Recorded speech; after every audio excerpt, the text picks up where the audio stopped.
Scientists and sea biologists say that the mass of squids on the planet exceeds the mass of all people. Keep this fact in your mind while you listen to the story of the Kraken. So no one knows exactly what this giant sea monster looks like. But according to the stories of old fishers and taverns, the records of travelers and legends, the Kraken looks like a giant squid. If so, it has the squid's anatomical properties and reproductive functions.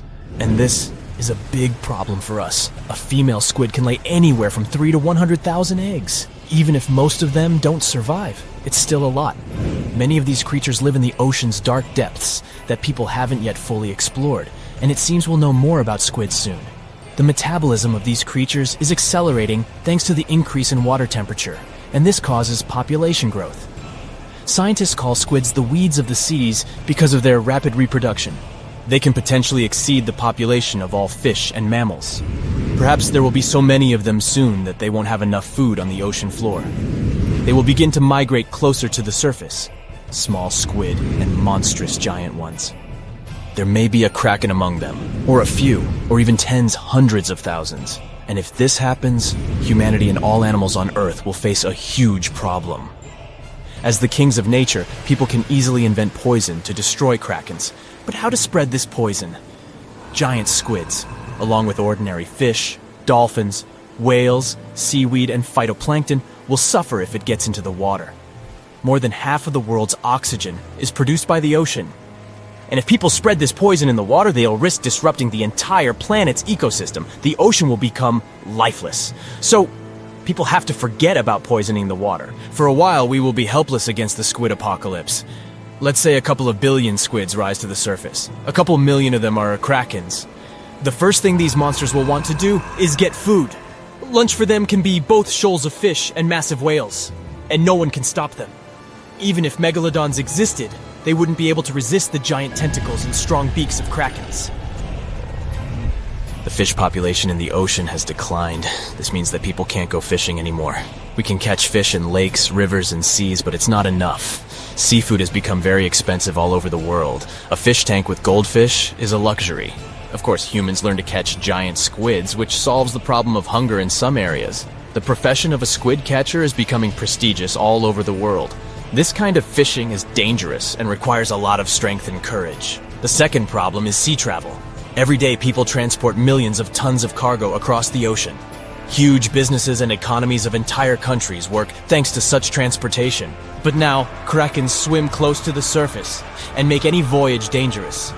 One monster can quickly destroy a small ship. 10 or 20 Krakens are able to sink a giant cargo vessel. This leads to a reduction in logistics chains. Communication between continents is now maintained by air. The number of flights is increasing. Plane tickets are rising in price. Travel is becoming too expensive. This leads to a reduction in the number of tourists in some countries, which disrupts their economies. There are more Krakens and less food. Resting on a beach also becomes dangerous.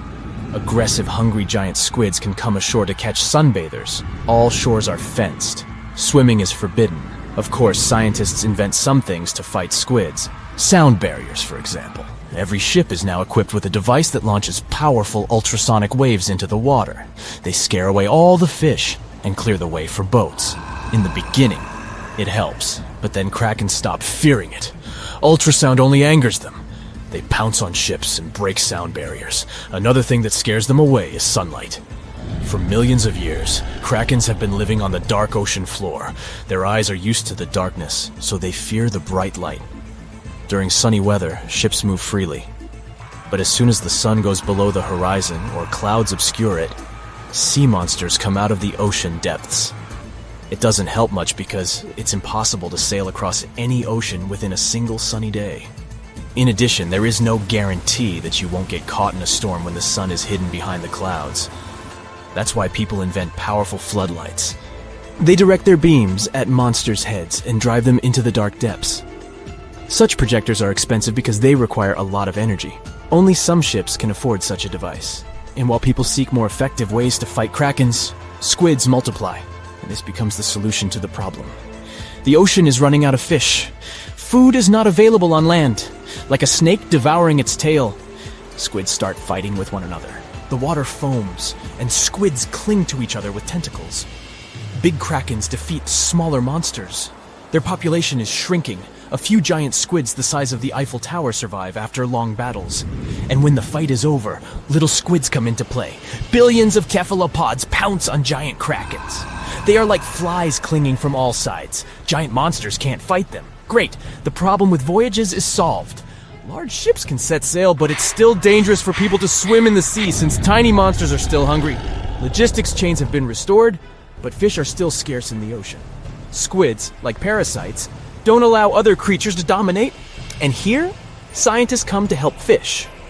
Let's go back to our reality for a second. There's such a thing as a gene drive. It's a substance that changes the genetic code of living creatures. For example, scientists have implemented a gene drive in mosquitoes that cause malaria.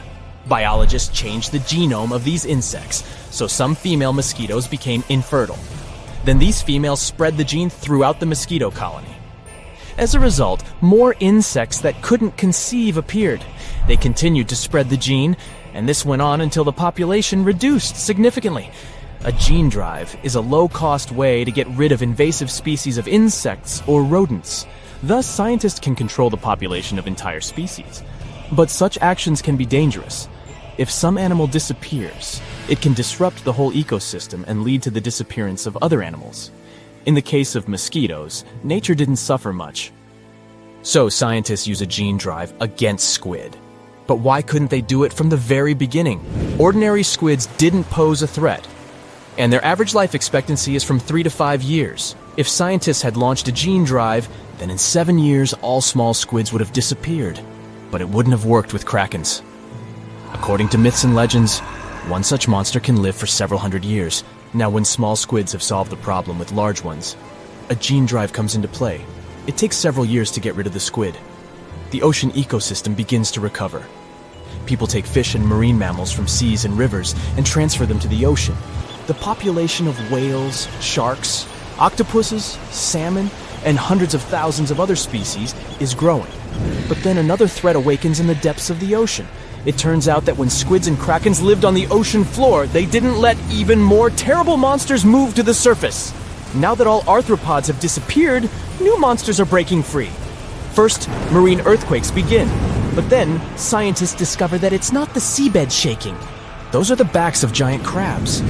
Hundreds of thousands of armored monsters with claws are rising to the surface. And this time, they can come ashore.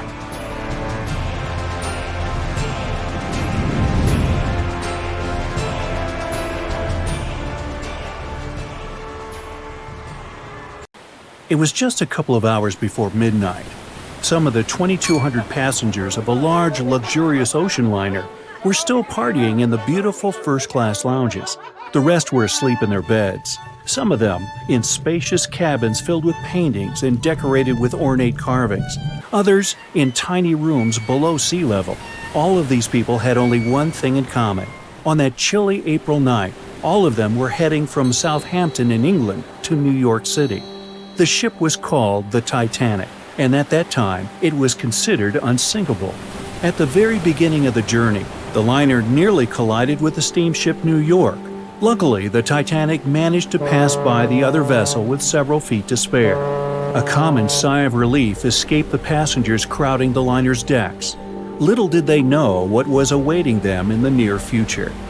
Several days later, when the ship was already in the North Atlantic Ocean, 370 miles away from Newfoundland, the unthinkable happened.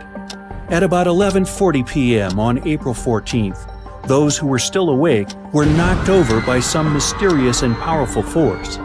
Passengers who were already in their beds got catapulted to the floor. Screams and total confusion. Months before the disaster struck, a ginormous chunk of ice had broken away from a glacier in southwest Greenland. It was made of the snow that had fallen about 100,000 years ago, when mammoths were still roaming the planet. When the iceberg just started its journey, it was a huge thing, almost 1,700 feet long. It also weighed 75 million tons. But then it floated much further to the south than normal, right into the area the Titanic had to cross on its way to North America. Even after melting into the water for months, The Iceberg still weighed an impressive 1.5 million tons. Its top part was towering over the water for almost 100 feet. Even so, it looked harmless next to the massive ocean liner, but only at first glance. What people saw was just a tiny part of a jumbo piece of ice. The largest part of any iceberg is hidden under the surface, with a mere 1/10 visible above the water. The Titanic iceberg wasn't an exception. The moment the ship collided with it, the vessel was doomed. Unable to divert its course, it crashed into the ice, rupturing at least 5 of its hull compartments. They immediately started to fill with water, which then flooded each succeeding compartment. The front of the ship started to sink. This raised the back part almost vertically into the air, and then, with a deafening roar, the liner broke in half. The rest is history. But what if what we know about the disaster is not true? What if the ship hadn't been wrecked by an iceberg? What if it had been something more treacherous and way more alive that sank the Titanic? Far, far beneath the surface, in the ocean's dim, dark depths, a shadow lurks. Imagine an enormous creature, round, flat, and full of arms, or rather, powerful tentacles. It resembles a giant squid or octopus, but much, much bigger. Its descriptions go from as long as 10 ships to 1.5 miles long. Rumor has it unlucky sailors sometimes mistake the sea monster for an island, but instead of stepping on dry land, they're dragged down into the ocean. These people meet the Kraken, a legendary creature feared by everyone who sets off on a sea voyage. Usually, the Kraken haunts the seas off the coast of Norway through Iceland and all the way to Greenland. Who knows what has brought the beast further away from home? The waters of the North Atlantic are just as chilly, and the creature feels good and curious. Once it notices the Titanic, the ship has no chances to escape its attention. It's dark. That's why those on the ocean liner don't notice the first alarm bells. The water around the ship starts to bubble. If you strain your ears, you can hear bizarre gurgling sounds. If you strain your eyes, you can see thousands of fish and jellyfish rising to the surface. They feel something's up down below. But even if someone on the Titanic noticed this hectic activity, they wouldn't have time to get out of the way of the horrifying beast. Its enormous size and super long and strong tentacles turn it into a predator you can't escape. A 9-year-old boy standing on the deck knows nothing about the sea monster. He's just watching countless small islands rising out of the sea, very, very slowly. The kid doesn't understand why, but all the blood in his body suddenly runs cold. Hundreds of tiny fish are leaping about in the pools between these sandbanks, but soon they roll off into the water over the sides of the ginormous something. Several sharp points appear above the surface. The intrigued boy thinks they look like horns. They keep growing, thicker and thicker, the higher they rise. Soon they're towering over the massive Titanic, dwarfing the ship. These horns are the Kraken's dreaded arms. The boy is paralyzed by fear, but then he spots the monster's eye. It's as big as an elephant. It makes the kid come to his senses and dash away, screaming like there's no tomorrow. The boy's shouting attracts people. They gather along the ship's side, trying to spot what scared the child so much. And then they see. First one, then more and more passengers and crew members lean over the railing to get a better look. They aren't being careless, they're just in shock. Indeed, it's hard to believe your eyes when they tell you a dreaded beast is about to attack the ship you're on. Plus, it's dark, and no one can see clearly what that huge shadow is. But the next several minutes prove it's not a mirage. All of a sudden, the creature rises one of its monstrous arms and stretches it toward the vessel. It might very well be longer than the liner's entire hull. Women start screaming and fainting. Men seem to be just as terrified. Those who have managed to keep their heads clear sweep up kids and run for shelter. That's when the first powerful hit shakes the vessel. The Kraken's had enough waiting. It's ready for action. Panic engulfs people on board the Titanic. Running around aimlessly and screaming, they create chaos that makes the beast even more interested. Normally, the monster just wants to be left alone. It rests deep down on the ocean floor, using its long tentacles to tether itself to the bottom and lazily hunt for food. It only rises to the surface when the weather's unusually warm, or when it gets disturbed. The Titanic is probably too massive and loud. It draws the creature out of its slumber. When the beast gets to the surface and sees a large, glistening boat, wow, the thing mesmerizes the creature. It holds out one of its tentacles to touch the unusual construction. The material is hard, and the beast wonders if the thing will break when squeezed. Without wasting much time, it wraps several arms around the ship and tries to squish it. Tiny creatures fussing around, falling overboard, and making annoying high-pitched noises start to irritate the Kraken. It's getting angry. Easing its grip, the monster circles the Titanic several times, getting ready for the next attack. This time, the strike is much stronger. It bends the metal and makes it brittle. One more movement of a deft tentacle, and the ship starts to fill with water. The Kraken retreats, as if to enjoy the results of its efforts. But then, it notices the ship trying to speed up in futile attempts to put some distance between itself and the monster. People on board the Titanic heave a sigh of relief. The beast is nowhere in sight. Little do they know that the Kraken never lets its toys get away. The ship is beginning to slow down. Its rear part is slowly lifting up, and the front is going down underwater. Passengers and crew members are falling over onto the decks. Most of them are too scared to make a sound. That's why everything's happening in almost complete eerie silence. Until the ship breaks into two parts under its own weight. The crash is so powerful that it scares away even the Kraken. Spooked, the beast dives back into the ocean, which creates a massive boiling whirlpool in that spot. The suction is dragging what's left of the Titanic to the depths of the ocean. The most tragic thing here, though, the Kraken isn't even interested in people on board the ship. This creature is content to munch on fish. It doesn't need bigger prey. It's the animal's curiosity that's now pulling the huge ship down to the bottom. Does the majestic liner have any hope? I think you know the answer.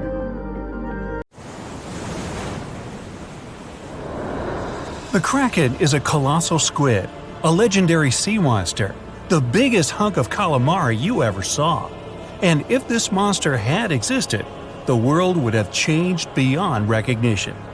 The Kraken has powerful tentacles, solid muscles with suckers at the end. They're just impossible to escape. The Kraken can break a ship in half or just pull it down into the depths. But the worst thing about the Kraken is its size. According to old sailor stories, the Kraken reached 5,000 feet in length. That's almost 10 soccer fields. Hey, maybe the Kraken could play soccer. The Kraken legend said the monster was so giant that sailors mistook it for a small island. In past centuries, it would have been impossible to defeat such a beast. If the Kraken existed in reality, it might have had offspring. Yeah, in all the world's oceans, there would be giant monsters that could sink any ship. It's unlikely that the Kraken would have competitors in its habitat, so its population would grow strongly. Since the Kraken is enormous, it would need lots of food, so the population of other large sea animals would fall significantly. Blue whales, great white sharks, other giant squids, all the big sea creatures would be endangered. Many people are starving because of the reduction of large fish in the ocean. Urban economies that rely on fishing will be in decline. Prices for small fish around the world are getting more expensive because it's unsafe to fish. To defeat the Kraken, you need powerful weapons, but the monster is tough to catch. The Kraken belongs to the cephalopod genus. This species includes squid and octopus, some of the most intelligent creatures on the planet. The Kraken is a skilled hunter and will never fight in the open. So, what can you do? You can't track the Kraken because it approaches from the depths, not the surface. Though you may be able to tell that the monster is somewhere nearby if a lot of fish surface. When the Kraken swims, it scares all the fish in the vicinity. But it might already be too late. A huge tentacle emerges from the water, resembling a high tower. This tower falls on the deck of the ship, shattering it. The sailors scream and run. The Kraken lands a second blow, and the vessel is almost capsized. Next, the Kraken wraps its giant tentacles around the ship and pulls it to the bottom. Oh boy! What if the sailors managed to detach the ship from the tentacles of this monster? With the help of powerful weapons, the ship's crew strikes back. The Kraken retreats under the water. It's hurt, angry. It seems the battle is over, but here comes the worst. A whirlpool forms beside the ship. Thanks to its considerable weight, when the Kraken dives, it creates a whirlpool behind it. Like a drain in a giant bathtub, this whirlpool sucks the ship down. The battle with the Kraken is lost. Well, that was unfortunate. You might be able to defeat the monster if you can anticipate its attack in advance. But the Kraken can see you and your ship before you can see it. Colossal squids live in deep waters, and they have the largest eyes among all animals. The squid's eye is the size of a dinner plate. Thanks to this, they can see their prey from far away. Similarly, a Kraken would spot the ship much sooner than sonar could pick up the Kraken. It would always have the drop on you. Well, that's not good. Around the world, cargo transportation by ship is declining. Airlines provide the only safe connection between the continents. This will increase air pollution. The most successful enemy of the Kraken is submarines. They travel at great depths and are equipped with powerful echolocators to help detect the Kraken in advance. Subs are well armed too, and the round metal body is not so easy to destroy.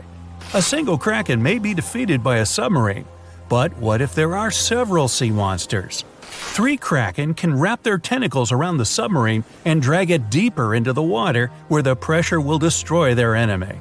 In other words, they'll have a crush on you.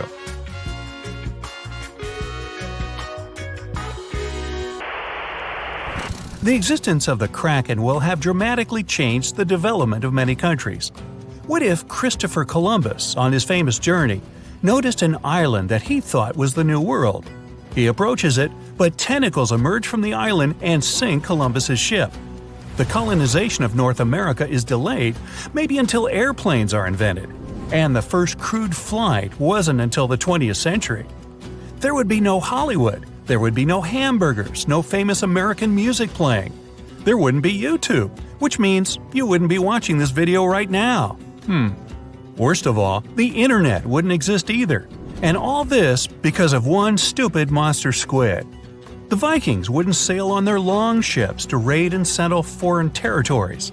The history of Norway, Sweden, Finland, and other Nordic countries would have changed drastically. Hey, maybe the Titanic wouldn't have hit an iceberg, but a giant sea monster instead. Though, it's unlikely that people would take trips on huge ocean liners in a world where the Kraken exists. Maybe, though, the Kraken isn't all that aggressive. Still, they need a lot of food, and because of the growing population of these monsters, there will be much less food in the ocean. Therefore, the Kraken will increasingly come to the surface for hunting. In the future, the Kraken will migrate closer to the shore. In many countries, people then are not allowed to swim in the ocean. Imagine floating on the waves and a monster the size of a skyscraper is swimming right below you. Relaxing at sea and on the beach will no longer be popular. Many countries that live off tourism become impoverished. When the Krakens grow hungrier, they try to capture prey from land. A huge squid could attack small port cities. Houses, docks, streets, everything can be crushed. A tremendous amount of plastic is thrown into the ocean near the coasts of large countries. Billions of tons of plastic will bother the Kraken. An angry, hungry monster can attack bridges like the Golden Gate Bridge. Imagine that a huge squid surrounds the bridge and blocks all traffic. Some of these squids could break the strong cables with their power, and the entire structure would collapse into the water. Ooh! It's good that the Kraken doesn't really exist to swim in our seas and oceans, at least as far as we know. But could the monster have actually existed? Legends stretch back years, but scientific evidence appeared in the middle of the 19th century.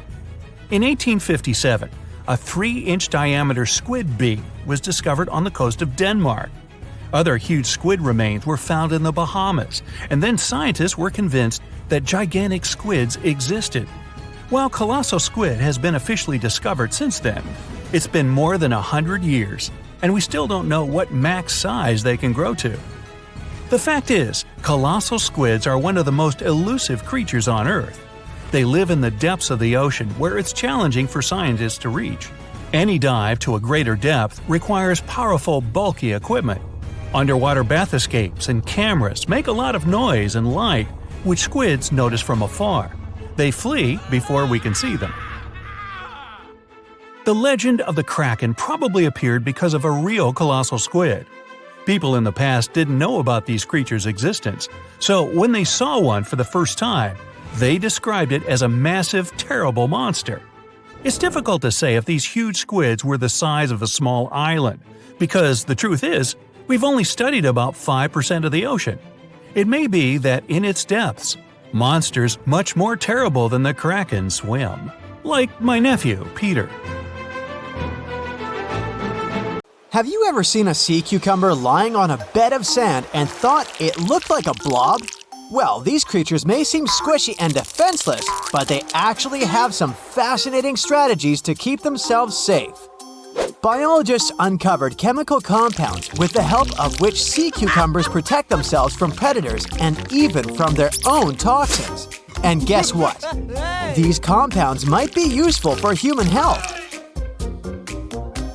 When sea cucumbers feel threatened, they can expel thread-like parts of their bodies. These tubes immobilize predators in a sticky, toxic embrace. The toxicity comes from some chemical compounds commonly found in plants. Interestingly, these chemicals are much less common in animals, but sea cucumbers have evolved to use them to their advantage. The substances are also known for their antioxidant and anti-inflammatory properties. They're already used in a bunch of industries, like cosmetics. But using these chemicals as a defense creates a big problem for sea cucumbers. They need to avoid damaging themselves with their own toxins. It means their own cells can't contain cholesterol, the target that the toxins bind to and pierce. Instead, sea cucumbers have developed two kinds of cholesterol alternatives. It's a self-defense strategy, you see? If you can produce these toxic substances, you have to be able to not make yourself sick. Smart and cute as they are, now you know not to touch a sea cucumber should you ever stumble upon one at the beach. Speaking of things you should avoid at the beach, let's move on to the marbled cone snail, a creature so unique and dangerous that it'll make your head spin. This one is quite the world traveler. It can be found all the way from the southern tip of India to Okinawa, Japan, and southeast to New Caledonia and Samoa. That's quite an impressive range. And it's not just where it's found that's interesting, it's how it hunts. This snail may be small, but it's a fierce predator. It loves to chow down on other snails and sometimes even its own kind. When it's hungry, it'll stick out its long white tooth and shoot a poison-laden harpoon at its prey. And if that doesn't do the trick, it'll attack its prey multiple times over, just to be sure. Talk about determination, right? Once the harpoon hits its mark, the prey becomes immobilized and its muscles begin to relax irreversibly. And when the prey is helpless, the snail can begin to munch on it. Where can you find this fearsome creature, you might ask? Well, it's found in fairly shallow waters, typically on coral reef platforms or lagoon pinnacles, as well as in sand, under rocks, or among the seagrass. Watch your step the next time you're out for a swim, just saying. On the bright side, did you know that this snail's venom is being developed as a potential treatment for pain? Some of the chemicals found in this substance have been studied, and they're showing promise. Who knew that this unusual predator could have a softer side too? Next on your list of creatures to avoid should be a little fish called the stonefish. Now, you might think this sounds like a cute little pet rock, but let me tell you, it's not to be messed with. In fact, it's the most venomous fish in the entire ocean. These guys are masters of disguise, blending right in with their surroundings at rocky or muddy bottoms of marine habitats in the Indo-Pacific region. They're like the ninjas of the sea, waiting patiently for their prey to swim by before swiftly attacking and swallowing it whole. But here's the thing. You could easily swim right by a stonefish without even realizing it's there. Now, I know what you're thinking. I don't want to accidentally step on a stonefish. And trust me, you really don't. These guys have a lot of spines lining their backs, and they release venom when they're stepped on. Ouch! That venom can cause terrible pain, swelling, and damaged tissues. Not exactly a good day at the beach if you ask me. But don't worry, the stonefish isn't out to get you. It uses its spines defensively, not offensively. So, as long as you're not disturbing it or stepping on it, you should be fine. Just be careful where you step and maybe invest in some water shoes. And if you do happen to get stung, seek specialized attention immediately. It's best to always look where you walk, shuffle your feet along the bottom to avoid stepping directly on the fish, and wear water shoes when you're in an area that could be home to stonefish. Have you ever had the pleasure of meeting a lionfish up close? They're such beautiful creatures with all those colors and fins that look like wings and accessories. It's easy to be mesmerized by their elegance, but don't be fooled by their stunning appearance. They're not to be messed with. In fact, they're one of the most dangerous fish in the ocean.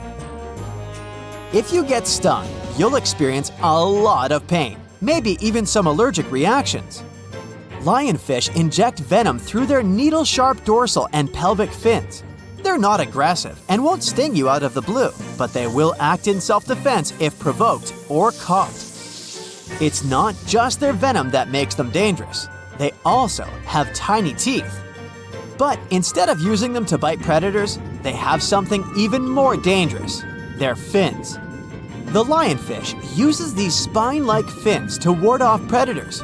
And unfortunately, that includes humans. So, while it might be tempting to swim up close to a fish and say hello, beware of its sharp spines. But here's the thing: lionfish can be eaten. Some say they're actually quite delicious. And since they're a threat to reef ecosystems, human consumption is encouraged.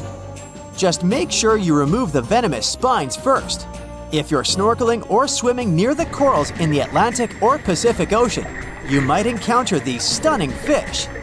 Keep a reasonable distance between you and the lionfish, and they won't feel threatened or startled enough to sting you in self-defense.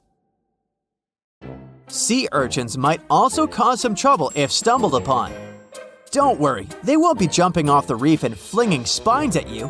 They're not aggressive at all. These creatures are everywhere, from rocky shores to coral reefs, and are quite common in almost every body of salt water, including all of the world's oceans. So it's not surprising that sea urchin injuries are pretty common too. But hey, accidents happen, especially when we're distracted by a cute little turtle or too excited about exploring a new dive site. Now, let's talk about their defense mechanisms. These little guys have two ways of defending themselves: their spines and these tiny jaw-like structures that can inject a painful substance.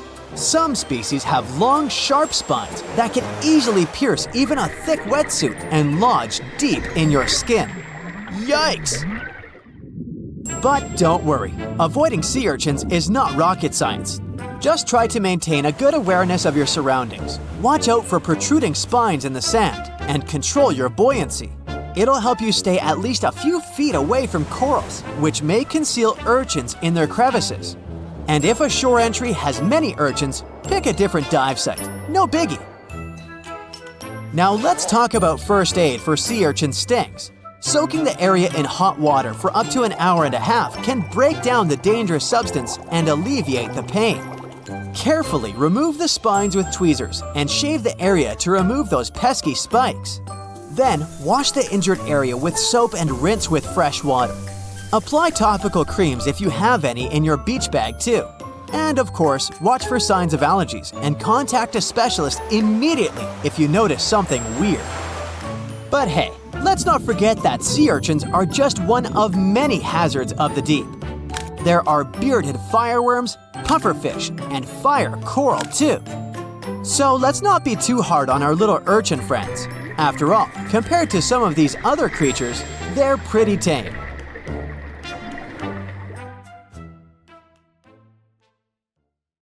Lions, dogs, cats, all these mammals sleep in pretty comfortable positions. But not whales. They look like giant floating loaves of bread, which is a scene one diver accidentally came across in the Caribbean Sea. 6 whales were just standing upright with their tails pointed down at a depth of about 65 feet below the surface. Scientists discovered that when sperm whales take a nap, they stay in this position for 10 to 15 minutes. They don't move or breathe. But these creatures spend only 7% of their time asleep, far less than other mammals. Usually, they either rest peacefully in the water or relax, slowly swimming next to other marine animals. When they're moving and sleeping at the same time, they're actually taking a nap. These animals can't go too deep and need to stay close to the surface. Great white sharks sleep and hunt at greater depths, which means one less thing to worry about when taking a quick nap. Plus, it gets pretty cold the deeper you go, and whales need warmer environments that can help them maintain the temperature of their large bodies. When alone, dolphins enter a stage of deep sleep. It usually happens at night and lasts for only a few hours at a time. While sleeping, the animal floats at the surface. It shuts down half of its brain, I can relate, together with the opposite eye. The other half is at a low alert level, awake and ready to react if some unwanted visitor comes closer. The part of the brain that is awake also sends signals when it's time to go up to the surface to take a breath of fresh air. Marine mammals have the blowhole. That's a flap of skin they can open and close whenever they want. People breathe automatically. Your body knows what it needs to do even when you're sleeping. But whales and dolphins have a voluntary breathing system. It means they need to consciously go to the surface to get some air. And one part of their brain needs to always be awake to inform the animal it's time to go up. Whales and dolphins can hold their breath way longer than other species. They also have a higher tolerance for carbon dioxide and can take in more air. Their red blood cells store more oxygen too. Whales and dolphins' blood goes only to those body parts that really need oxygen. If a whale only uses its brain, heart, fins, and some other muscles needed for swimming at the moment, those will also be the only body parts that will get the oxygen. Digestion or other functions can wait. The ocean is not a place where you can relax and peacefully fall asleep. While sleeping, fish reduce their activity. Their metabolism becomes slow. Some of them keep floating in the same spot. Others find a safer place among corals or in the mud. Early in life, dolphins learn to make a unique whistle that helps others from their pod to identify them. That means these specific whistles are their names, and dolphins do respond to them. Clams have feet. It looks like a large tongue that sometimes protrudes from the shell, but that's actually the foot, and it's relatively long compared to the length of the animal. Clams use this limb to dig themselves in the sand. The blue whale is the largest living animal, and it's also larger than the majority of dinosaurs used to be. They can grow to more than 100 feet long and have a weight of almost 200 tons. That's like 50 adult elephants. A blue whale's tongue alone can weigh more than one elephant. Such a giant surely needs to eat a lot, 500,000 calories in just one mouthful. The blue whale's heart is the size of a small car and weighs 1,300 pounds. To move the blood through such a giant body, the heartbeats are so strong you can hear them even from 2 miles away. The heart of a whale beats only 8 to 10 times per minute. The whale is one of the loudest creatures out there. Its call can go up to 180 decibels, which is as loud as a jet plane. Almost 95% of jellyfish's body is made of water. For comparison, the human body is 60% water. It's probably not a surprise since jellyfish don't have a heart, blood, eyes, or brain. The other 5% of their body weight is proteins, muscles, and nerve cells. Jellyfish have been around for more than 500 million years. This makes them older than dinosaurs. These creatures haven't changed much, and today's jellyfish are pretty much like their ancestors. These creatures live in the ocean, but in 1991, more than 2,000 jellyfish polyps were taken into space. Scientists wanted to see how they would react in the environment with no gravity. The jellyfish reproduced and created 60,000 new polyps, but unfortunately, those couldn't function normally after getting back to Earth. One species of jellyfish can literally live forever. As it grows older, the critter goes down to the seafloor to become a polyp again, and that polyp turns into a new jellyfish with the same genetics. Greenland sharks can live 500 years. This is an animal with almost the longest lifespan among vertebrates. Sperm whales are sociable creatures. They spend their life surrounded by their family. These animals support one another and have close friends they remember well, even if they don't see each other for a long time. Electric eels have small eyes that are not so effective in environments with no light, so they mostly rely on their electric organs. Those consist of 6,000 cells. Eels use them to stow power, similar to batteries. These creatures use electricity like bats use their radars or dolphins their sonar.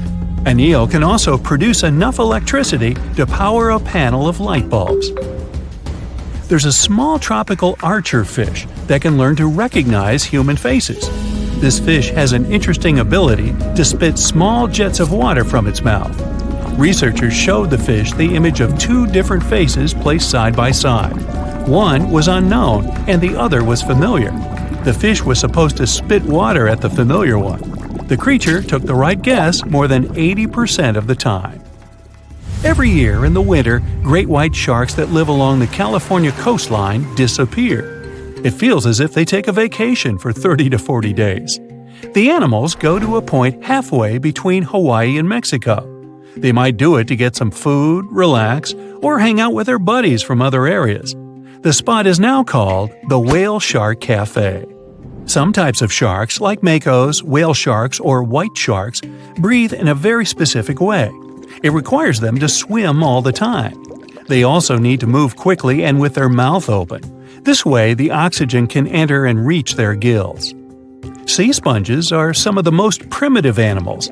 They're immobile, don't have a mouth, eyes, bones, brain, heart, lungs, or any other organ whatsoever, and still, they're alive. There's such a thing as a sea unicorn. That's an animal called the narwhal. Its horn is actually a tooth that can grow up to 10 feet long. Manatees, also known as sea cows, are distant relatives of elephants. Their weight can go up to 1,000 pounds. These creatures are vegetarian and need to eat around 10% of their total weight on a daily basis. That's lots of sea salad.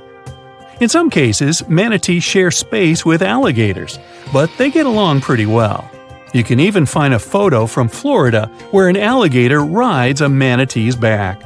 Frogfish have special fins that help these creatures walk along the sand. They're very useful in shallow waters. A ghost pipefish is hard to see, but once you spot it, you're bound to get really surprised. Its head makes up over 40% of its body. Crabs don't feel like wasting time on such formalities as putting foods in their mouth. That's why they taste it with their feet, which is where their taste buds are. Marine iguanas are the only lizards on our planet that like spending time in the ocean, even though they mainly live on land. They're herbivores that feed in shallow waters and swim like snakes. Iguanas use their long claws to hold on to the bottom when they need to graze. Green turtles can cross over 1,400 miles when migrating. They try to find the perfect spot to lay their eggs. Penguins sort of fly when they're underwater, reaching a speed of 25 miles per hour. More than 5 million years ago, I've heard, I wasn't around then, deep-sea worms and humans had a common ancestor. So we still share 70% of our genes with these creatures, and with sea stars, squid, and octopuses. The ocean covers over 70% of our planet, and over 80% of it is unexplored. More than 1 million species live there. But there are not only animals, 3 million shipwrecks are lying all over the ocean floor, hiding mysterious stories. Many of them are yet to be discovered. So, Megalodon was one of the biggest and most ferocious monsters on our planet. Powerful jaws, razor-sharp teeth, gigantic size. But what do you know about how it sounded? Imagine how loudly it growled, permeating the underwater world with sound vibrations. This sound resembled nothing. Megalodon didn't have a voice. It was a shark, and sharks don't have sound-producing organs. It was a quiet danger. But despite its muteness, yes, that is a word, you could have still heard it. Come with me. Now you're underwater, clenching your fist, raising your hand, and quickly bringing it down. Now imagine that you have a big submarine instead of a fist and hear the water flowing around the smooth surface of the hull. That's what a megalodon sounded like. When this monster was swimming out to the surface and opening its jaws, it sounded like a waterfall. The giant shark swam at high speed. When the water was passing through its mouth and gills, it sounded like a flowing river, a fast, powerful river. Megalodon had no voice, only the scary sound of flowing water. Other ancient fish could make sounds, but you would hardly hear them. Whales, dolphins, and their distant ancestors are not counted because they're mammals. Fish communicated at frequencies elusive to human ears. They still have this ability, but in most, the ocean was and is a pretty quiet place. So let's get out on ancient lands and check what was going on with the sounds there. Thanks to modern technologies, scientists can analyze the sounds of many ancient animals. Using CT scans, they found that some dinosaurs had complex systems of small open pockets in their skulls. They used these winding cranial mazes to reproduce a wide range of sounds and regulate body temperature, and people have managed to hear them. An ancient bird that lived 79 to 140 million years ago, Pegasus, sounded similar to some farm birds like duck and geese. But the ancient creature probably screamed in a scarier way. Scientists found this out thanks to the Syrinx fossil they discovered in 2016 in Antarctica. It's the oldest known vocal organ in the world. It helped Pegasus make a double humming sound coming from the left and right sides of the Syrinx. Imagine a duck and goose screaming. Increase the volume several times. Perhaps that's what its distant ancestors sound like. As for other flying reptiles like the pterodactyl, it couldn't scream like Pegasus because it didn't have a syrinx. These winged monsters could growl, hiss, and snap their beaks, and this was their most effective sound. Remember any tall basketball player. The skull of the pterodactyl was slightly longer than their height. Just imagine what a noise the dinosaur created when it was snapping its powerful beak. The clicking sound could deafen and frighten other ancient creatures nearby. Now, you probably know what a Tyrannosaurus sounds like, thanks to the movies. Among thousands of others, you'll recognize this prolonged roar similar to a chainsaw, vacuum cleaner, and horn. And, honestly, its roar has a lot in common with the natural sounds that this monster could make. Thanks to modern technologies and well-preserved remains, scientists managed to simulate the voice of these ancient animals. Imagine you're uploading data about a T-Rex into a program and preparing to hear an intimidating roar. You press play, and it sounds like a bee. Tyrannosaurus rex's scream was similar to birds, not mammals. But it wasn't just a beat. It used nostrils to scream, not a mouth. The hum came from the chest and resembled a siren with low bass. Maybe it sounded a lot more intimidating than what we saw in the movies. It was louder than all the trumpets of the symphony orchestra, and it did it only with the help of its nose. It's not known for sure whether it could growl through the mouth. You could also hear how long-necked dinosaurs sounded in the movies. Their calls were similar to those of elephants, something between a saxophone and a car horn. But in fact, these tall creatures whispered. Almost all mammals make sounds thanks to the laryngeal nerve. This nerve runs down along the neck, then goes around the blood vessels of the chest and comes back to the larynx. In short, the brain gives a signal and it passes twice the distance along the body before the sound is released from the mouth. And now, remember those long necks of dinosaurs? This was the height of a 5-story building. But the voice signal had to run a distance of 10 floors. It took too long to make this long trip, and this affected the dinosaurs' roar. So, when they wanted to make a sound, they just hissed. And it was probably similar to the sound of a giant viper.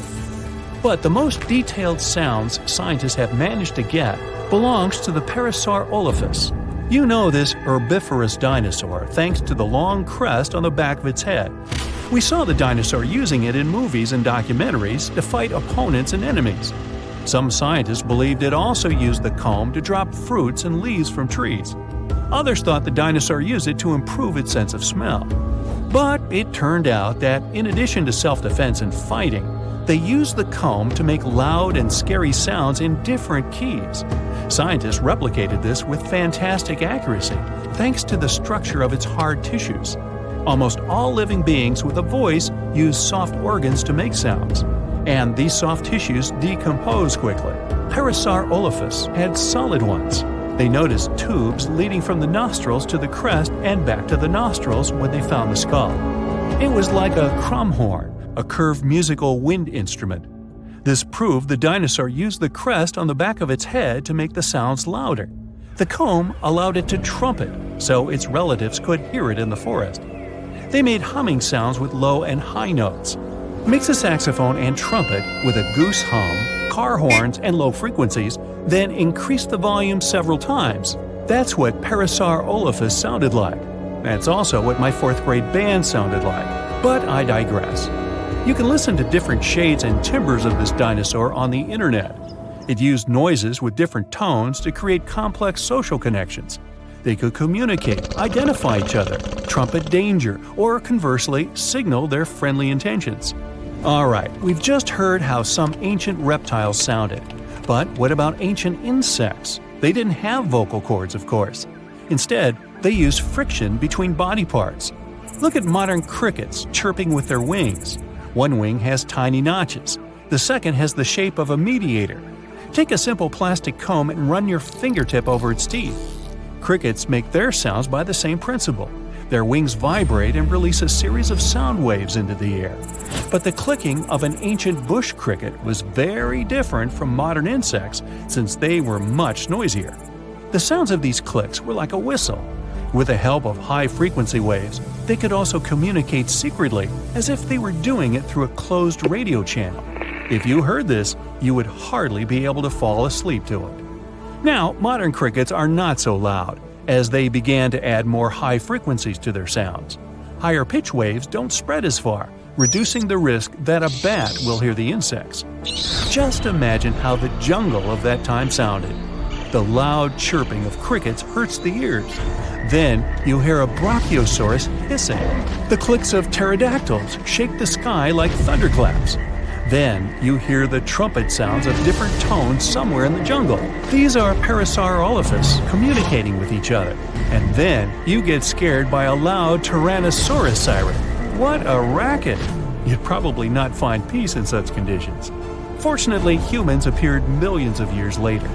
And, by the way, scientists have managed to find out and understand what our distant ancestors sounded like. They carefully examined the insert function of the mouth, nose, and throat on the Neanderthal skeleton. Their voices were similar to ours, but the phonetic range of an adult Neanderthal was the same as if they were 2 to 3 years old. It was like mumbling without consonant sounds. The study of the skull couldn't recreate precisely the sound of Neanderthals, but in 2007, scientists extracted DNA samples from their bones. They found a variation of the gene that responds to human speech. Scientists believe that Neanderthals fought with Homo sapiens, our family tree.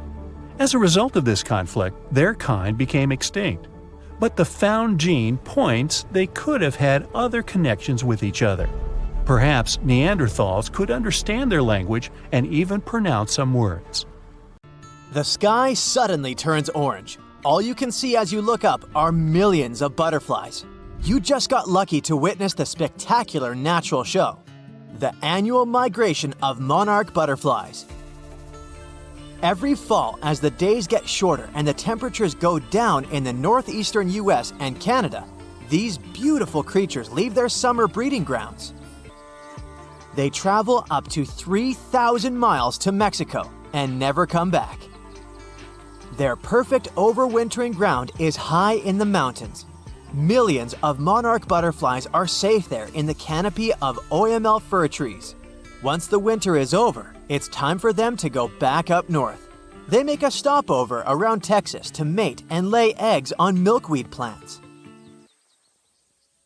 A few days later, these eggs turn into caterpillars that feed on the plant until they transform into grown-up butterflies.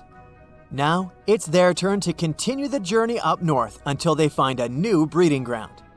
This way, generations keep changing en route, and it may take up to 5 of them to get to the final destination back in Canada.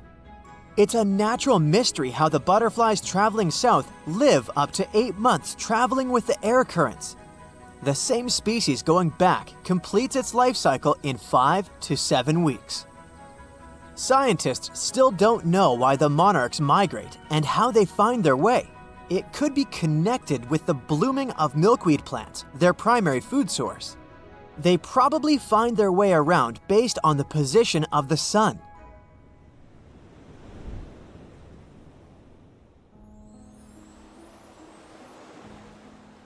Humpback whales are real champions when it comes to migration and size among mammals.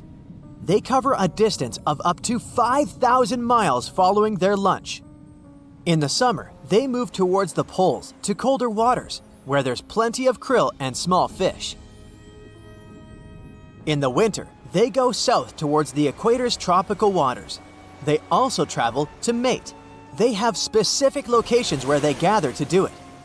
During the winter breeding season, you can hear male humpback whales sing, most likely to attract females or mark their territory.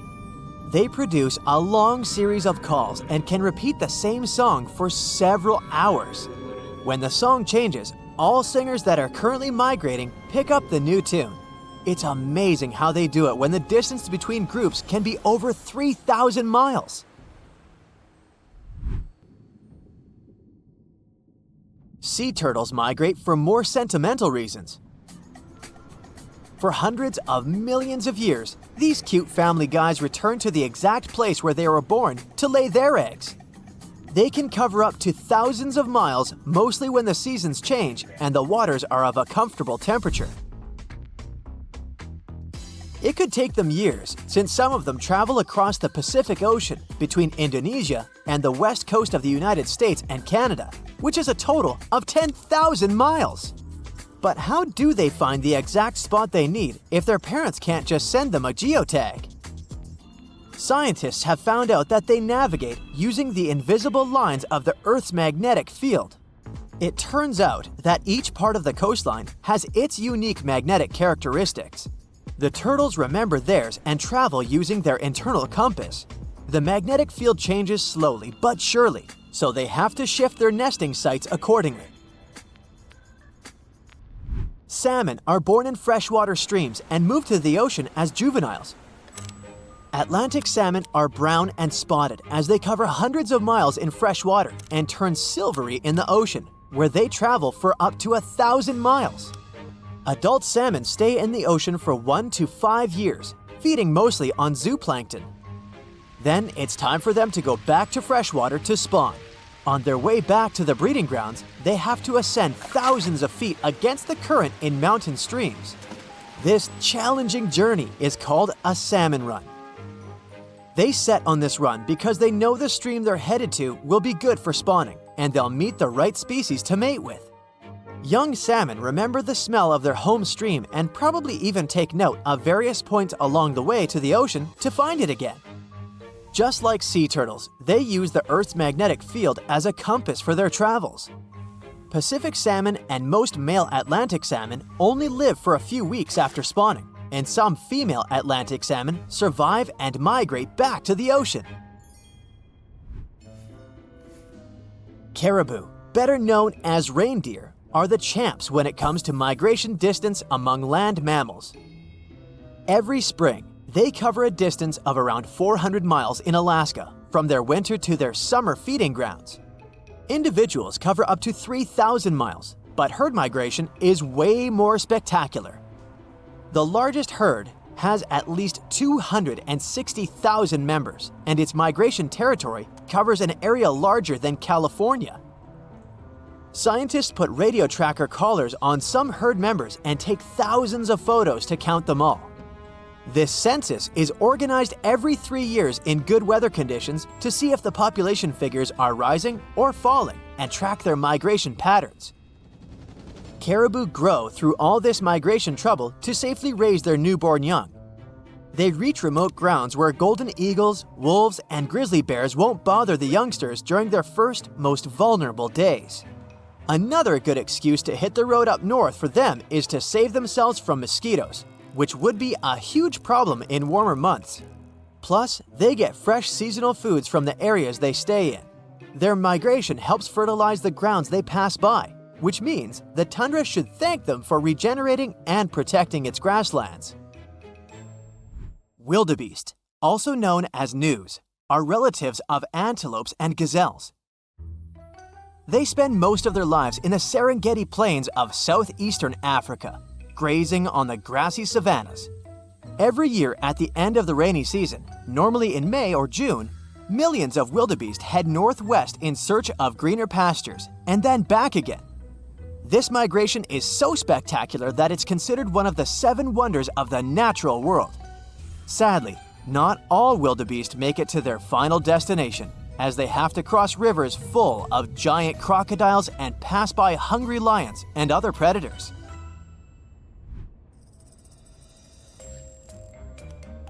If you look at dragonflies' migration routes, you can call them real globetrotters.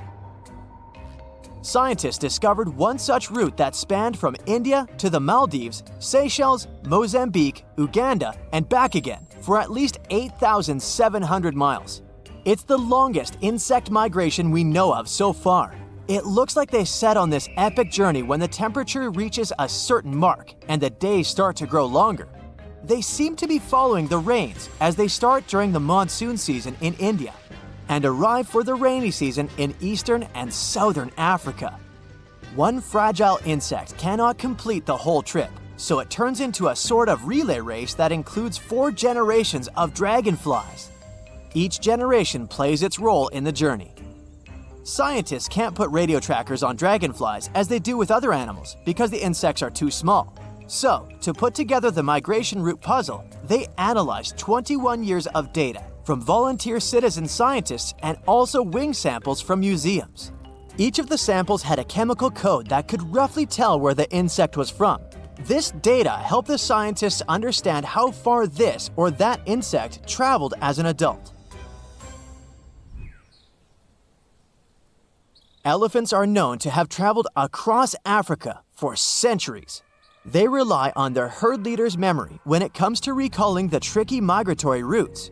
This big elephant boss leads everyone else to sources of ripe food and water when the seasons change. They also migrate to avoid danger, which is mostly represented by humans. Elephants have developed their own communication methods to pass on information about prospective danger. They use chemical secretions, vibrations, gestures, and touch.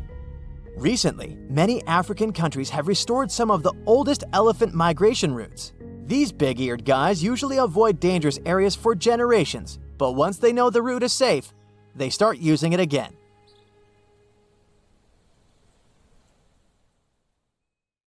Well, hey there. We dive back in time and into the oceans over 500 million years ago. Just, because we can.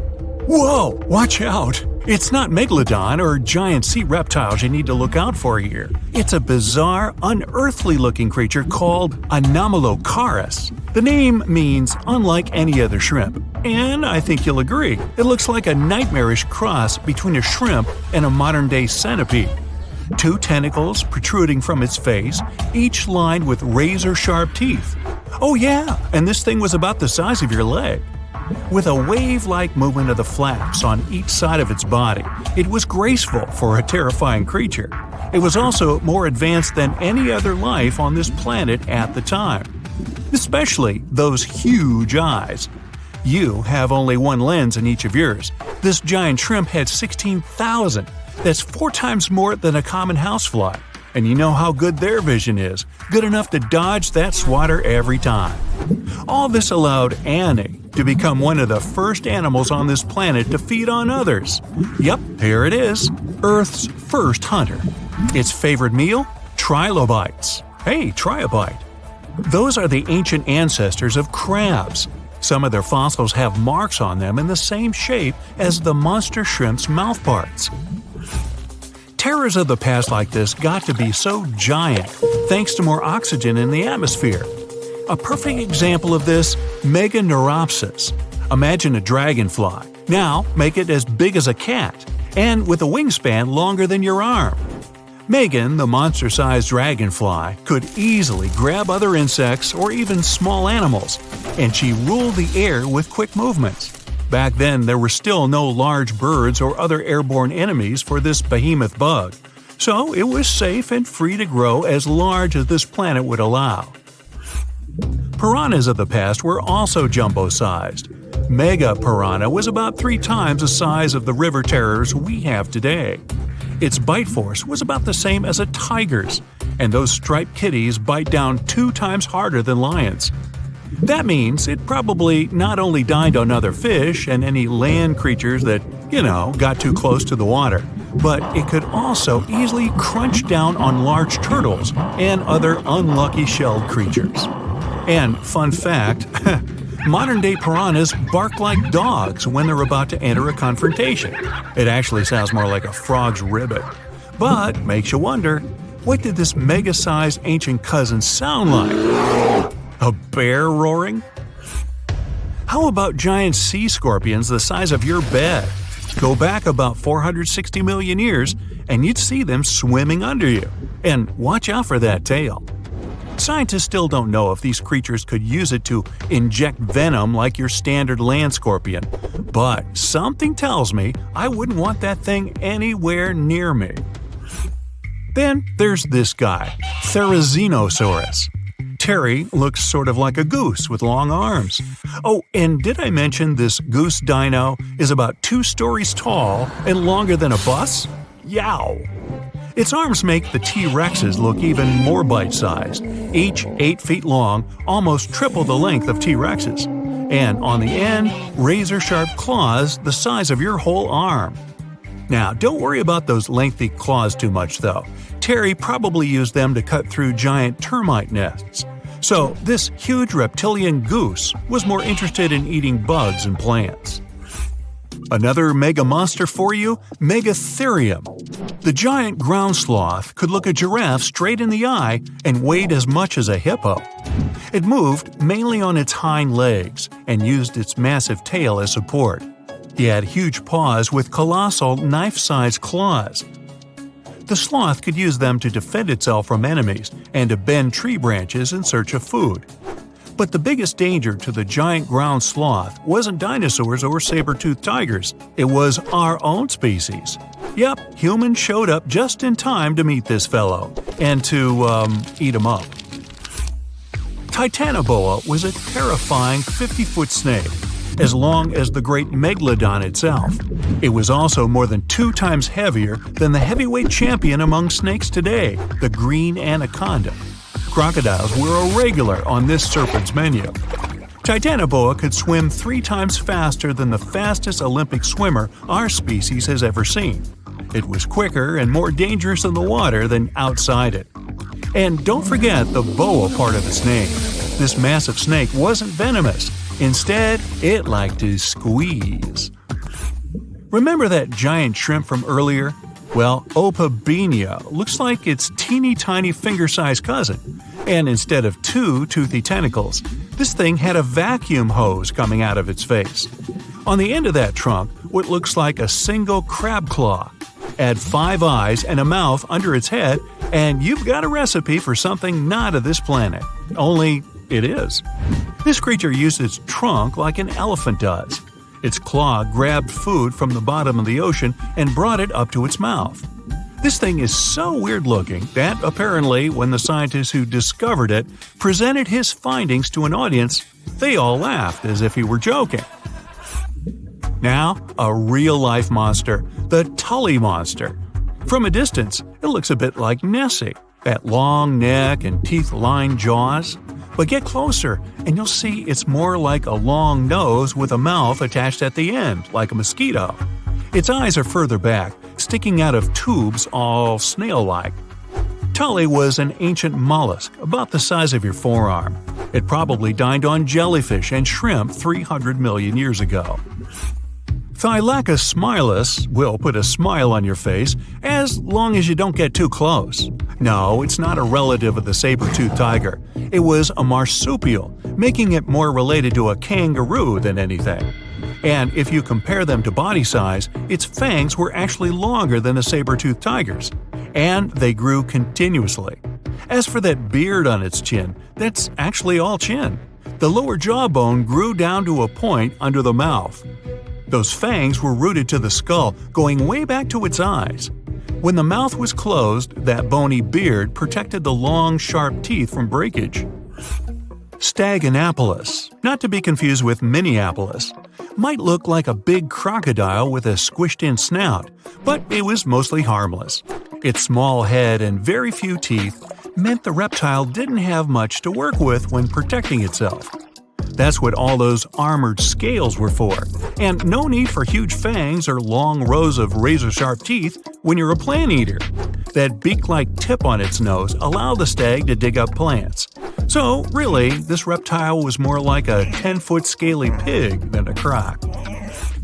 Basilosaurus was a type of ancient whale that lived on our planet about 45 million years ago.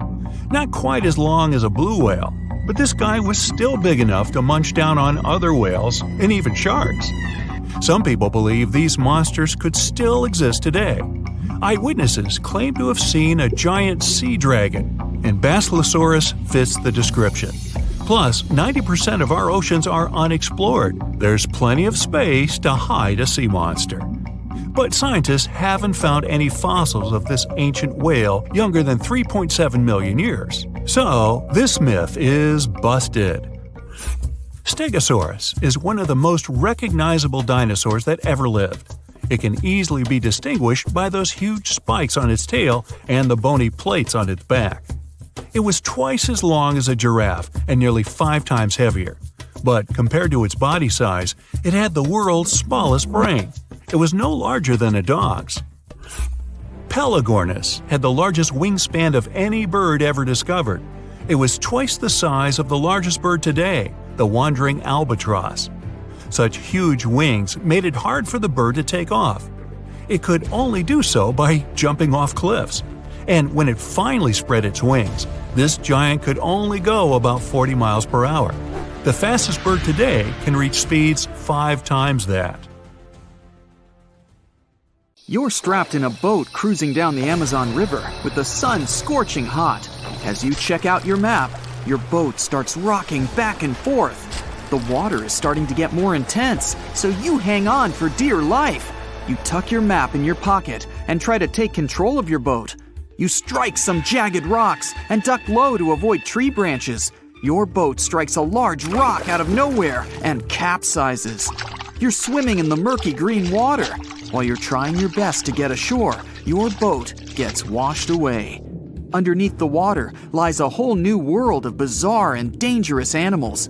Candiru fish are snake-like creatures that can grow up to 16 inches long. Arapimus can weigh more than an adult male and are taller than most basketball players. They're the biggest freshwater fish in South America. They have a hybrid gill system that forces them to pop up to the surface every 5 to 15 minutes to breathe in oxygen for their large swim bladder. You swim out of the raging water and dry yourself off. Oh no, your map is completely soaked. There's no way you can get to your destination without it. You venture into the thick rainforest, shoving the branches and leaves away. As you get deeper, you notice something on a tree. It's barely moving, but it's got sharp claws and a raggedy coat. It stretches its arm to another branch and tries to pull itself up, ever so slowly. Sloths sleep more than half their days and only head down from trees once a week. They're so motionless, they sometimes grow algae and moss on their fur. The rainforest gets denser with each step until there's barely any sunlight illuminating the path in front of you. You notice a figure following you. With every branch you step on, you can hear a faint sound right next to you creeping around. You start walking a bit faster, and the sound catches up with you. You make it out of the dense part and tread along a narrow path until you reach a cliff. You can't walk normally here, so you pin against the wall and walk sideways to cross the hills. You slowly move across with the river 30 feet below you. You move your right foot, and some rocks fall into the river. You keep going and misstep. You're about to fall, but you hold on to a large tree branch and pull yourself up. You notice a couple of colorful poison frogs inches away from your fingers. Touching any of these frogs can be extremely dangerous and harmful, despite their amazing color patterns. The golden poison frog is one of the most poisonous animals in the world. One of them hops right next to you, so you let go of the branch and fall back in the river. The river is washing you down until you reach a calm current. Underneath you is a swarm of piranhas swimming with their sharp teeth. The red color on their skin is unmistakable, so you swim off like an Olympic athlete. Piranhas will eat anything that gets in their way, no matter the size. You grip onto a log and climb up a small rock to catch your breath. There's a huge electric eel underneath the rock. Despite their name, they're more related to catfish than eels. They use their powerful 600 volts of electricity to defend themselves and catch food. You're stuck, unless you're like the common basilisk that can run on the water like a jet ski. These incredible lizards have special webbing on their toes and can run the distance of a basketball court. You hop on a bunch of rocks until you reach the land. You continue walking along the riverbank until you come across a moving rock. You rub your eyes and see it moving again. It's a dinosaur-looking turtle that resembles a crocodile with armor. The mata mata is a freshwater turtle that disguises itself with its surroundings to catch prey. Their heads stretch longer than their bodies. You shimmy your way past it and continue. You head back into the rainforest and find a spot to rest. Wait, there are giant ants everywhere. They're the biggest ants in the world and can produce one of the most painful stings out there, even comparable to a wasp's sting. You immediately get up and find another place to rest. As you continue walking along, you notice the same feeling of something following you. You can hear some leaves rustling, but it's getting dark and there's no way of telling. You find a nice little spot to build a campfire and catch some Z's. But in the Amazon, everything is a threat. Except for those cute capybaras wandering around. They live in groups next to water sources. They're also the biggest rodents in the world. You don't need to worry about them if you're stuck in the middle of the Amazon rainforest. Suddenly, you feel something slithering up next to you. You look down and see a massive green anaconda just about to constrict you. They are the heaviest snakes in the world and can grow up to 20 feet long and have a huge appetite. You get up and sprint your way out of there. All right, you found a decent cave to crash in. It's daytime again, and you're still alive. You continue walking along the rainforest. You were able to find some breakfast to boost your energy for the rest of the day. You spot something on a tree that looks like a branch, but it's actually a potu, a master of disguise that can spend days motionless on broken tree branches. These bizarre birds use those branches as their permanent home, where they lay their eggs and chill all day. You continue your way through the rainforest and see a Brazilian wandering spider crawling on a tree branch right in front of you. 8 of these species can be found in the Amazon area. They are some of the most aggressive and venomous spiders out there. So, you make a big detour and walk away from it. You feel someone walking next to you again, but you still can't figure out what it is. You see a steep cliff with a waterfall hitting a large lake ahead of you. Looks peaceful, until you see a team of black caimans gathering around the shore. They're the biggest predators in the whole Amazon ecosystem and feed on anything that moves. It's a good thing you're on high ground, otherwise, whoa! You slip and fall down the river, right on the deep end. So far, no caiman spotted you. You swim underwater and try to get to the opposite end of where the reptiles are. As you climb out and dry yourself off, you notice some large black spots on you. You try pulling them off, but they've latched on pretty hard. The Amazon giant leech finds its target by tracking movement and shadow. Once they attach themselves to the skin, it's extremely difficult to extract them. The best way to do so is to slide your finger next to its mouth and pull it off slowly. Ugh. You manage to get them off your body and see that the caimans are swimming towards you. You're pinned to the wall with the lake of hungry reptiles approaching. Suddenly, a pink dolphin jumps out of the water and splashes all over them. They can grow larger than humans and are the celebrities of the Amazon. Scientists think they get their color from the blood capillaries on their skin. The Amazon even has bull sharks swimming around. These carnivorous giant fish are threatening to humans and can swim in both saltwater and freshwater. These sharks prey on anything within their reach, including other sharks. The dolphin distracted the caimans, so you climb up the cliff and try to find the best way to escape. Opened jaws waiting for you to fall into the pit are right below you. You're lucky enough to escape to the top, but as your arms pull you up, the first thing that you see is a jaguar looking straight at you. It's the creature that's been following you this whole time. You get up while it starts circling you, timing its strike. You know that you can't take on a jaguar, nor can you outrun it, so you grab a large tree branch from the ground to defend yourself. It jumps at you, but you duck down in time. The jaguar lands in the water far away from the caiman crocs. It's a good thing these large kitties are excellent swimmers. You pick yourself up and continue. And to your surprise, you find your boat again. You fix it up and sail your way out of the Amazon. Whew! In the past 30 years, scientists have made an incredible discovery of a new creature living deep beneath the surface of the ocean. And the name of the creature is the harp sponge. Now, if you're wondering why it took so long to come across this animal, then I might have the answer. These creatures typically hang out at a depth of roughly 11,100 feet beneath the ocean's waves. This sponge species was first discovered off the coast of California thanks to a robot that was sturdy enough to explore those crazy depths the ocean has to offer. This is no doubt an area of the planet where even the most benign-looking creatures can be potentially dangerous. But even scientists were surprised to find that this creature was more than just a sponge. Now, this might seem obvious, but the harp sponge got its name because its basic structure, referred to as a vein, is the same shape as a harp. Each vein is made up of a horizontal branch supporting several parallel vertical branches. But don't let the harp sponge's fanciful and amusing appearance or its non-intimidating name fool you. Yeah, the harp sponge is very much a deep-sea hunter. It has a unique ability to capture and envelop small animals using its rhizoids, short, thin fibers.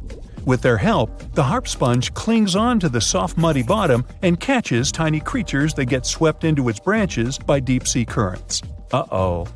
Other sponge creatures often feed by pulling bacteria and bits of organic matter from the seawater and filtering them through their bodies. But not our harp sponge. Instead, it snatches its future meal with minuscule barbed hooks that cover each of the harp sponge's branches.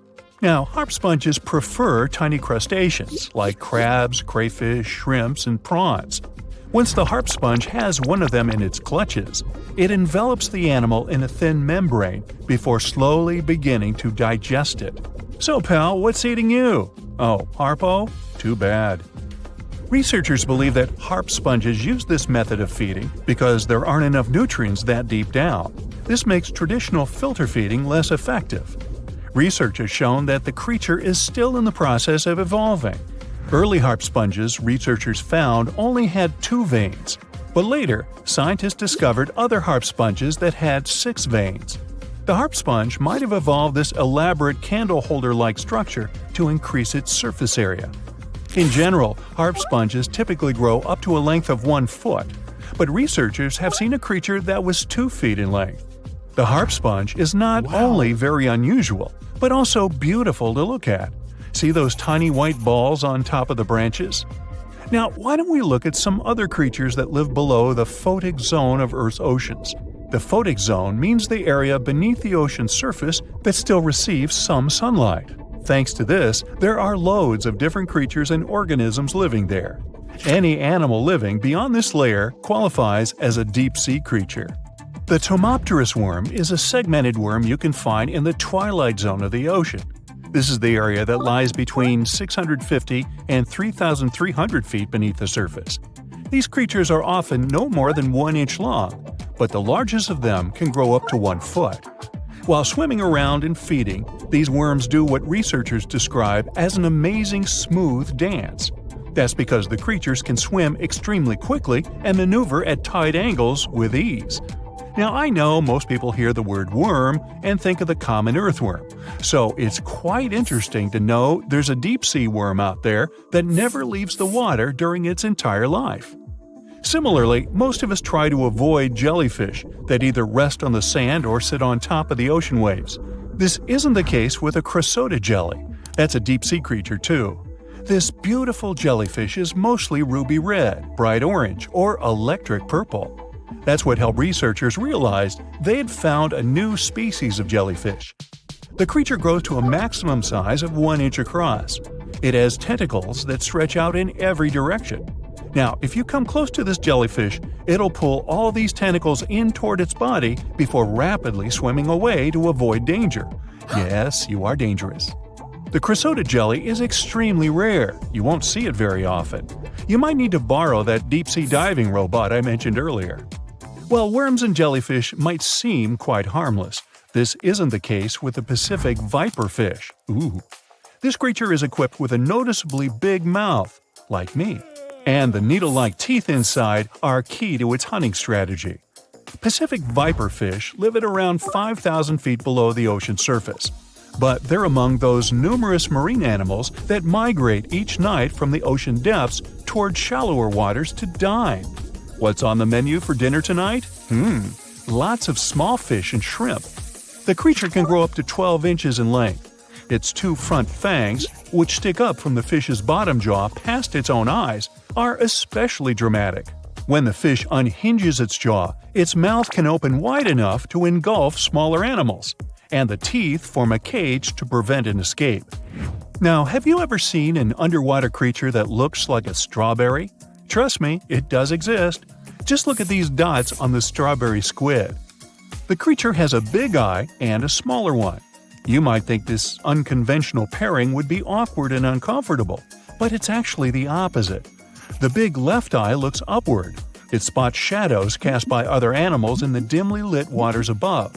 The eye's tubular shape helps it collect as much light as possible. On the other side of the squid's head, you can see its right eye. It's small and looks downward. This eye searches for flashes of bioluminescence produced by animals lurking in the darker waters below. Now, bioluminescence means the production and emission of light by living organisms. By the way, the squid has a nickname. And no, it's not Squiggy, although that's a great one. It's known as the cockeyed squid. This is simply due to the remarkable difference in size between its 2 eyes. I think I like Squiggy better, and so it goes. Since light doesn't reach the deep sea, the strawberry squid's body actually looks black. This helps the creature hide from enemies, such as sharks and dolphins. In general, the strawberry squid grows to a length of 5 inches. It typically lives around 3,000 feet below the surface, but floats to shallower waters at night. Now, the feather star is a marine creature without a backbone, but with feather-like arms that radiate from the center of its body. These creatures first appeared around 200 million years ago. Related to sea stars, they look like a flower, but if you approach them, they'll quickly swim away. But not all feather stars can swim. Many species can only crawl along the bottom of the seafloor. Like some of the other deep-sea creatures we've looked at, the feather star can adapt to its surroundings. It has a creepy ability to shed its arms, the same way some lizards can shed their tails. This also helps them escape from their enemies. Feather stars live all across the globe, from the equator to the poles, from the shallow waters on top of reefs to the deep, deep sea. Now, given that we're dealing with mysterious creatures, the name of this one is quite fitting. The swift vampire squid should be the official symbol of life in the deep sea. The animal has a dark red body, huge blue eyes, and a cloak-like web that stretches between its 8 arms. This, along with its name, may suggest that the creature is some form of a terrifying hunter. In reality, though, the vampire squid is a soft-bodied, timid creature, about the size, shape, and color of a football. It grows to roughly 12 inches in length and lives 3,000 feet below the waves. There's almost no oxygen there, but also relatively few predators. I think I'll need to decompress from this one.